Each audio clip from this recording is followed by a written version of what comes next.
السلام عليكم ورحمة الله وبركاته. مساكم الله بالخير.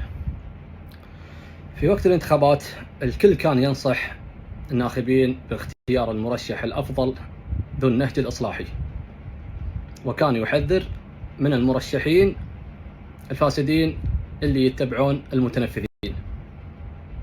والحمد لله الشعب الكويتي اختار كوكبة نيابية إصلاحية إن شاء الله أنهم ينهضون بالكويت، باستثناء 4 أو 5 نواب أنا غير متفائل فيهم، ولكن الأيام القادمة سوف تثبت ذلك.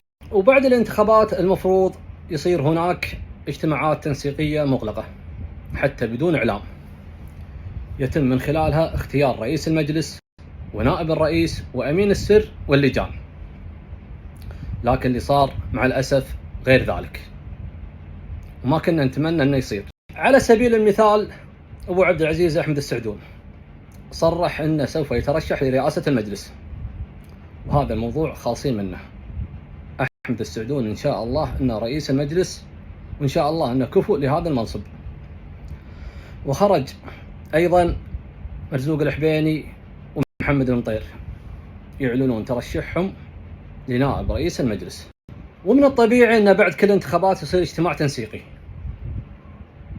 مثل ما صار عند محمد هايف. 47 نائب اجتمعوا، شيل منهم 4، عدد 43 نائب كفيلة في تحديد مصير المناصب والقوانين الشعبوية اللي تهم المواطن والوطن. رئاسة المجلس هذا خاصين منه، لكن تعالوا على نائب الرئيس. منو بينزل مرزوق الحبيني ومحمد المطير، والتصويت علني بين النواب، وما في إلا النواب، حتى الإعلام ماكو.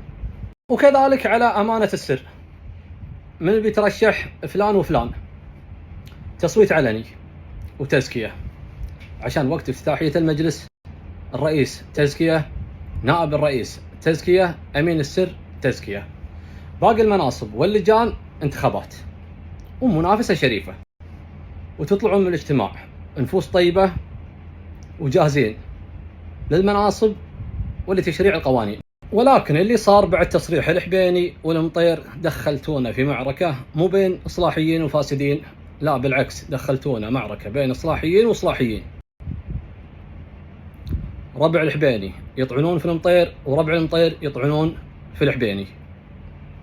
أنا ماني عارف ليش أنتم تفتحون باب لخصومكم يفرحون باللي قاعد يصير، أو تسمحون لهم ببث الإشاعات وضرب النواب الإصلاحيين وزرع الفتنة بين الشعب ونوابه والتشكيك فيهم. يعني فيصل المسلم انقطعت أحباله الصوتية وهو يحذر وينصح بالعمل الجماعي، أن العمل الجماعي يبني وطن، والعمل الفردي يهدم وطن.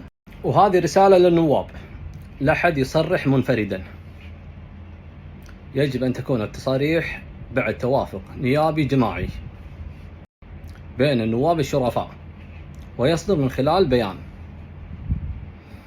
حنا في مرحلة بناء، ما حنا في مرحلة انتقام. والله ما ودي أتطرق لهالموضوع، لكن عشان البعض يقتنع، إذا تبونها من باب الانتقام فالانتقام تم.